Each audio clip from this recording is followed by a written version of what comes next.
எபேசியர் 5வது அதிகாரம் 25 முதல் இப்படி சொல்லப்பட்டிருக்கிறது தெரியுமா? புருஷர்களே, உங்கள் மனைவிகளில் அன்பு கூறுங்கள். அடுத்த வார்த்தை பாருங்கள்.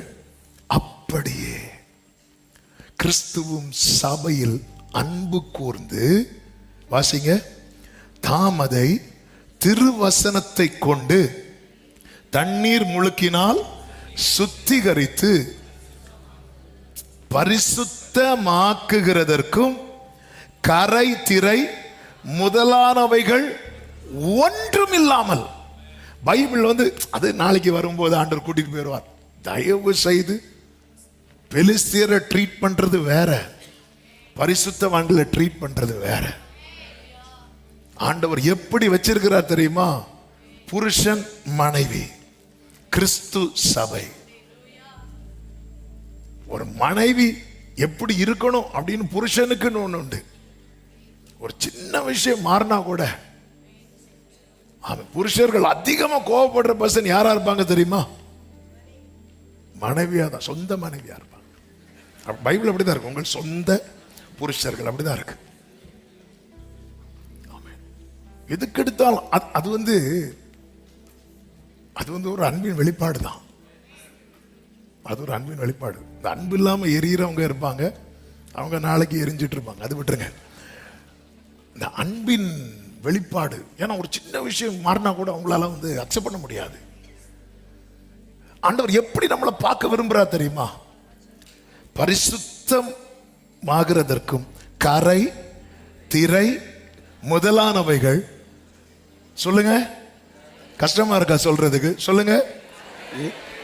அது நான் சொல்லிட்டேன். அடுத்து சொல்ல வேண்டியது சொல்லுங்க. ஒன்றும் இல்லாமல். எது ஒண்ணு இருக்கக்கூடாது? ஒரு சின்ன கரை கூட. ஆமே. இதுக்காக அவர் கொடுத்த கிரை என்ன தெரியுமா? தம்மை தாமே ஒப்பு கொடுத்தார். அதாவது என் கையை சுத்தமாக்க அவர் கையில் ஆணி. ஜீசஸ். என் கால்கள் சுத்தமாக அவர் கால்களில் ஆணி. உச்சந்தலை முதல் உள்ளங்கால் வரை அடி. என்கிட்ட ஒரு பழுதும். அவர் அடிக்கிறதுக்கு முன்னாடி அவரை செக் பண்றாங்க. ஒரு பழுதும் இல்லை. அதன் அடையாளம் தான் இவரிடத்தில் நான் யாதொரு குற்றத்தையும். பஸ்கா ஆட்டுக்குட்டி அடிக்கப்படும் போது பிரதான ஆசாரியன் ஓகே பண்ணணும். ஒரு குற்றம். அதுக்குன்னே ஆட்களை நியமித்திருப்பாங்க. அதே போலதான் கடைசியில் இங்க பிலாத்து ஓகே பண்றான். ஏன்னா பிரதான ஆசாரியனுக்கு பார்வை அவுட் ஆயிட்டு, எல்லாரும் பொய்யான குற்றச்சாட்டை வச்சிட்டு இருக்கும் போது பிலாத்து அந்த தீர்ப்பு சொல்றான், இவரிடத்தில் நான் ஒரு குற்றத்தையும் காணேன் அப்படி சொல்லிட்டு கையை கழுவிட்டான். ஓகே ஆயிட்டு. அடிக்கிறாங்க அடி. அவர் உடம்புல அடிபடாத இடம் கிடையாது. ஏன் தெரியுமா? என் உடம்புல ஒரு இடத்துல கூட கரை இருக்க கூடாது என்பதற்காக. இந்த ரகசியம் பெரியது. ஒரு தேவ பிள்ளைக்கு இந்த உணர்வு தேவை.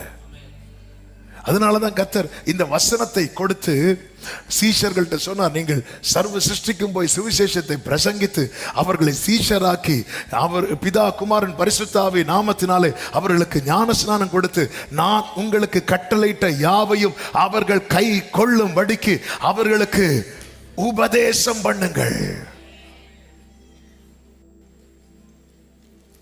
ஆமென். இந்த வேதத்துக்கு நமக்கு இடையே இருக்கிற உறவு எப்படிப்பட்டதா இருக்கிறது. ஆமென். கர்த்தர் கடந்த வாரம் இதுதான் பேசினார். அடுத்த பாயிண்ட்டுக்கு போலாம் விட மாட்டேங்கிறார். ஆமா, எந்த அளவுக்கு எத்தனை வருடங்கள் ஆகிவிட்டது. இனி நமக்கு முன்னாடி எத்தனை வருடங்கள் இருக்கும்னு தெரியாது. வேதம் சொல்கிறது கிறிஸ்துவுக்குள் மரிக்கிறவர்கள் பாக்கியவான்கள் என்று எழுது அப்படிங்கிறார். யோவான் உடன் அப்படி எழுதுறார். கிறிஸ்துவுக்குள் மரிக்கிறவர்கள் பாக்கியவான்கள் அப்படி எழுதும் போது ஆவியானவர் ஆம் என்று திருவுளம் பற்றுகிறார். எஸ்,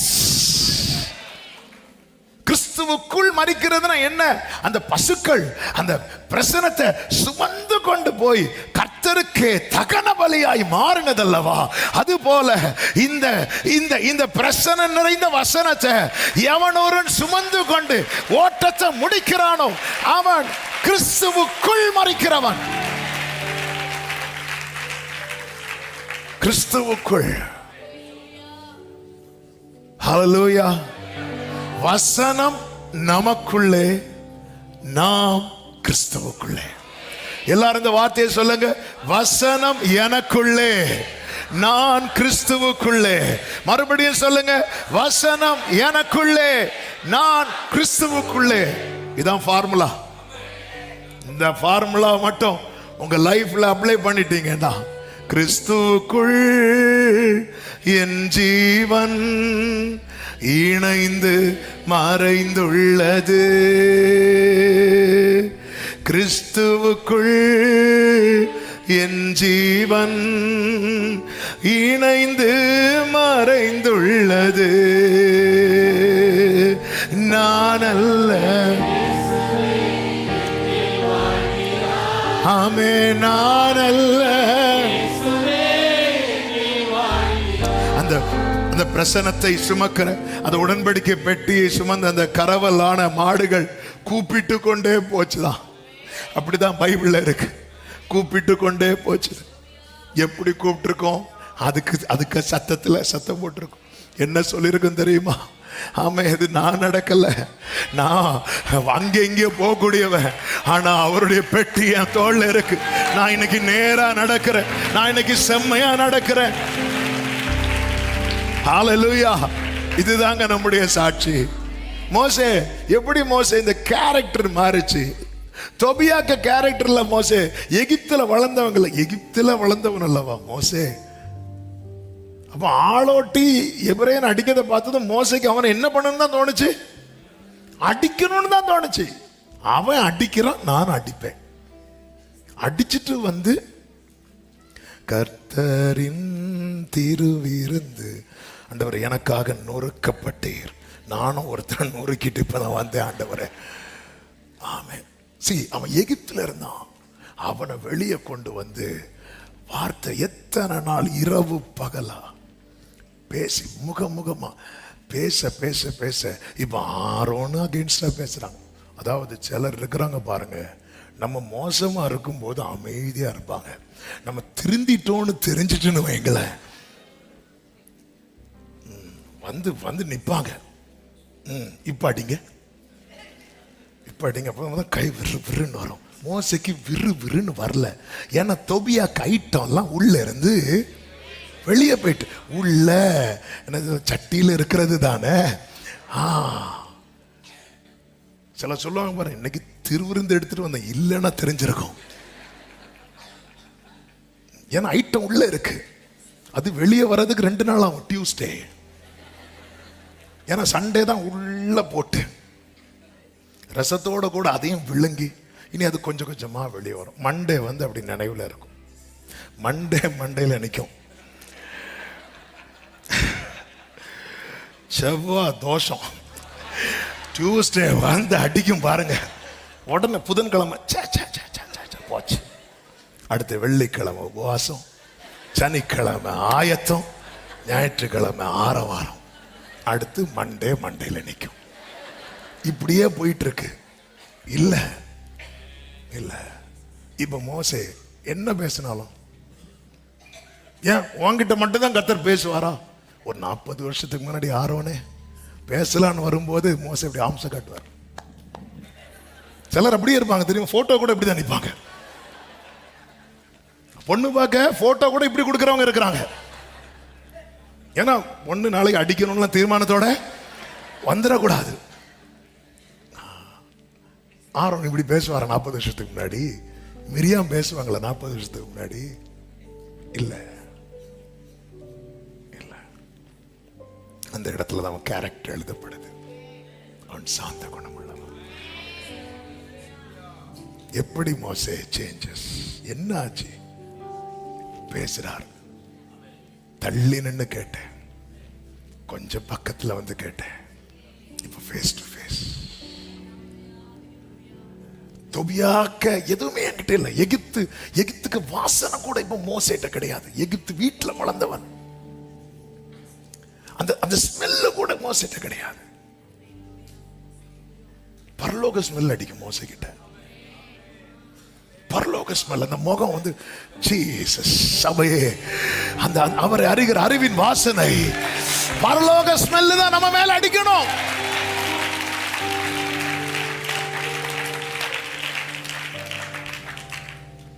ஆமென். இந்த வேதத்தோடு நெருங்க விரும்புறீங்களா? 5 ஜெபத்தை பண்ணுங்க. 5 ஜெபத்தை பண்ணுங்க. 5 ஜெபத்தை நான் சொல்லி ஜெபிக்கிறேன். 1, என் செவிகளை திறந்தருளும், என் செவிகளை திறந்தருளும்.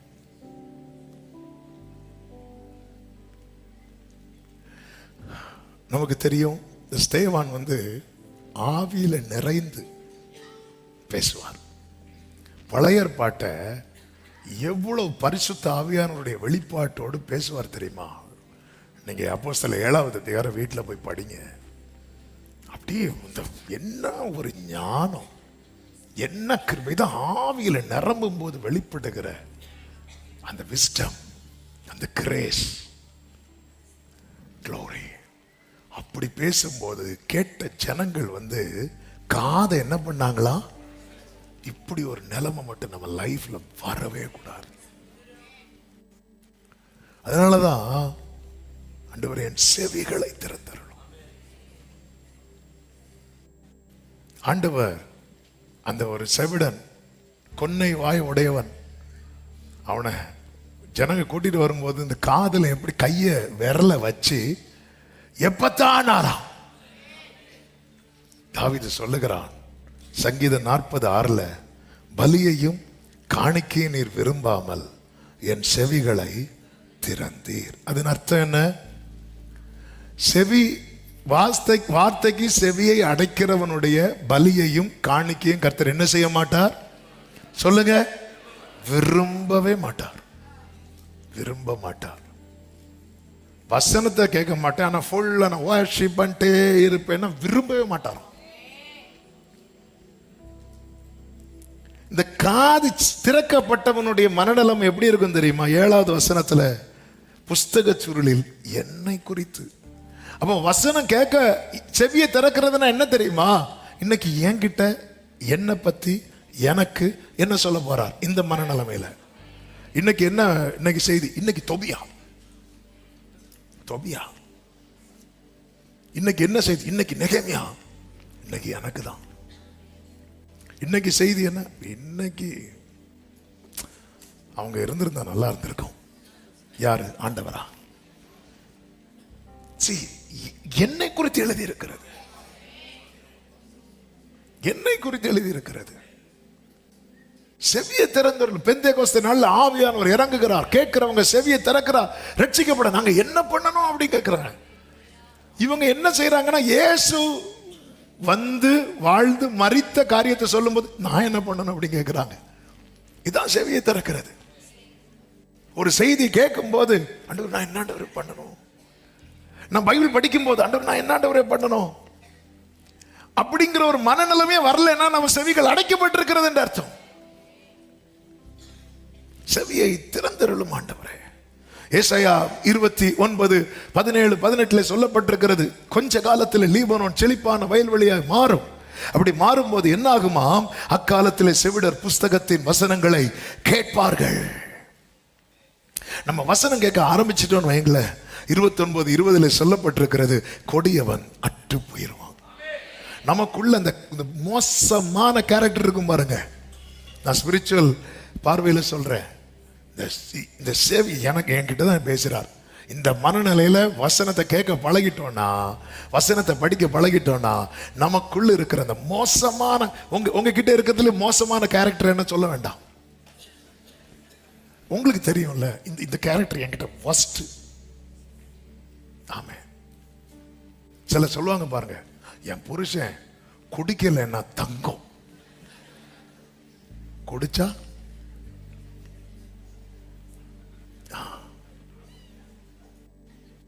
குடிக்கலைன்னா தங்கம். நீங்க அப்ப குடிக்காம இருக்கும்போது கொண்டு போய் அடை வச்சிருங்க.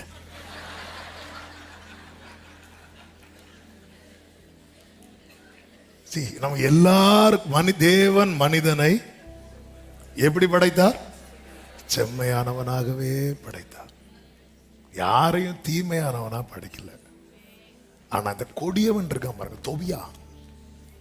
தொபியான்னு யாரும் பேர் வைக்கல. தொபியா உள்ள வந்து நிறைய தட்டு முட்டுகளை வச்சுட்டு உள்ள வச்சுட்டே இருக்கிறான். இந்த வசனத்தை கேட்க பழகிட்டோம்னா இந்த கொடியவன் அற்று போயிடுவான், அற்று போயிடுவான். ஆமா, என்னுடைய கேரக்டர் சேஞ்ச் ஆகணும்னு நான் விரும்புறேன்னு சொல்றவங்க மட்டும் ஆமேன்னு சொல்லுங்க. எதுக்கு ஆமேன்னு சொன்னீங்க? ஆமா, கேரக்டர் நமக்கு தெரியுங்க, நமக்கு தெரியும். ஆமே, எப்படிங்க இருக்கிறோம்? எப்படிங்க இருக்கும்? கோபத்துல சில கோபத்துல வீட்டில் உள்ள பொருளை உடைச்சிட்டு லோன் போட்டு பொருளை வாங்கி வீட்டில் வைப்பாங்க. இதுல தேவையா? அந்த மோசமான கேரக்டர், அந்த கொடியவன்லாம் அற்று போகணும். இந்த கொடியவன் ஒருத்தங்களுக்குள்ள இருக்கிற அந்த கொடியவன் அற்று போயிட்டான்னா அந்த குடும்பம் ரட்சிக்கப்படும். அந்த கொடியவன் அற்று போகாம நீங்க தலைகீழா நின்று பாஸ்டிங் இருந்தாலும் குடும்பம் தூரமா தான் போகும். பிள்ளைங்களை கொண்டு வர முடியாது. ஆமே, இந்த கொடியவன் அற்று போகணும். இந்த வசனம் உள்ள போகணும். வசனம் உள்ள போயிட்டுனா அது வேலையை பார்த்துரும். ஆமே, ஆண்டவரை மேல இருந்து தள்ளிவிட பார்த்த சாத்தான வசனத்தை வச்சு அப்புறப்படுத்தினார். ஆண்டவர் கட்டுத்தாரார். உனக்குள்ள வசனம் இருந்துச்சுன்னா சாத்தான் என்ன கொண்டு வந்தாலும் உனக்குள்ளிருந்து வசனம் புறப்பட்டு அவன் அடிச்சு. ஆமே, செவியை திறந்தருளும். 2, இருதயத்தை திறந்தருளும். என் இருதயத்தை திறந்தருளும். எதுக்கு தெரியுமா? விசுவாசித்து ஏற்றுக்கொள்ளுகிற நிலைமை. இருதயத்தை திறந்தருளும்னா விசுவாசித்து அதை அப்படியே ஏற்றுக்கொள்ளணும். எஸ், கரெக்ட் தான். சொல்லுங்க, இந்த வேர்டை சொல்லுங்க. கரெக்ட் தான் சொல்லுங்க. அவர் என்ன சொன்னாலும் கரெக்ட் தான். ஆமே, கரெக்ட் தான்ப்பா, கரெக்ட் தான். அவர் என்ன சொல்ல கரெக்ட் தான், கரெக்ட் தான், இப்படி சொல்லிடணும் அவர்கிட்ட. இதுக்கு என் இருதயத்தை திறந்தருளும். அப்போஸ்தலர் 16 அதிகாரம் 13, 14 வசனங்கள்ல பவுல் போய் ஒரு ஆற்றின் அருகே உட்கார்ந்திருந்து அங்கே சில ஸ்திரீகள் வருவாங்க. பவுல் பிரீச் பண்ணுவார். அப்படி பிரீச் பண்ணும்போது 14வது வசனத்தில் லீதியாள் என்னும் பெயர் உள்ள ஒரு ஸ்திரீ வந்து கேட்டுக்கொண்டிருந்தாள். பவுல் சொல்லியவைகளை கவனிக்கும்படி கர்த்தர் அவள் இருதயத்தை. அப்போ தேவன் இருதயத்தை என்ன செய்வாராம்? அவ கேட்டுட்டே இருக்கிறான். அவ திறந்ததும் 15வது வசனத்தை பாருங்கள். அவளும் அவள் வீட்டாரும் ஞான ஸ்நானம் பெற்று அதன் பிறகு அவள் வீட்டை திறந்து கொடுக்கிறா ஊழியத்துக்கு. நம்ம இருதயம் ஓப்பன் ஆயிட்டு வைங்களேன், நம்ம வீடு காஸ்பலுக்காக ஓப்பன் ஆகும். இருதயத்தை திறந்துடணும். 3வது, இது ரொம்ப முக்கியமான ஜெபம். நொறுங்குண்ட இருதயத்தை எனக்கு தாரும்.